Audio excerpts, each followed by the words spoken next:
ஆடிப்புற விழாவையொட்டி அம்மன் கோவில்களில் சிறப்பு வழிபாடு. ஆடிப்புற விழாவையொட்டி தருமபுரியில் உள்ள அம்மன் கோவில்களில் சிறப்பு வழிபாடு நடைபெற்றது. இதில் திரளான பெண்கள் கலந்து கொண்டு சுவாமி தரிசனம் செய்தனர்.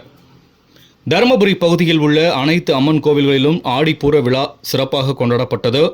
விழாவையொட்டி அந்தந்த கோவில்களில் அம்மனுக்கு சிறப்பு அபிஷேக, ஆராதனை மற்றும் வழிபாடுகள் நடத்தப்பட்டு வளையல் காப்பு அலங்காரம் நடைபெற்றது.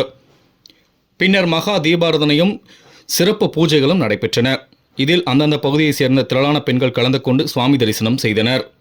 அவர்களுக்கு மஞ்சள் கயிறு, வளையல் உள்ளிட்ட சிறப்பு பிரசாதம் மற்றும் அன்னதானம் வழங்கப்பட்டது. இதனைத் தொடர்ந்து தருமபுரி கோட்டை கல்யாண காமாட்சி அம்மன் கோவிலில் ஆடிப்பூர விழா சிறப்பாக கொண்டாடப்பட்டது. விழாவில் அம்மனுக்கு சிறப்பு அபிஷேக ஆராதனை நடைபெற்றது. சுவாமிக்கு சிறப்பு வளையல் அலங்கார சேவை நடைபெற்றது. வளைகாப்பு விழாவும் நடைபெற்றது. இதில் ஏராளமான பெண்கள் கலந்து கொண்டு சுவாமி தரிசனம் செய்தனர். இதேபோல் கோட்டை வரலட்சுமி உடனாகிய பரவாசுதேவ பெருமாள் கோவிலில் நடந்த ஆடிப்பூர விழாவில் ஸ்ரீ ஆண்டாள் நாச்சியாருக்கு சிறப்பு அபிஷேக ஆராதனை நடைபெற்றது. பின்னர் அம்மனுக்கு வளையல் காப்பு அலங்கார சேவையும் மகா தீபாராதனையும் நடைபெற்றது. இதில் ஏராளமான பெண்கள் கலந்து கொண்டு சுவாமி தரிசனம் செய்தனர். அவர்களுக்கு மஞ்சள், குங்குமம், வளையல் உள்ளிட்ட சிறப்பு பிரசாதம் மற்றும் அன்னதானம் வழங்கப்பட்டது.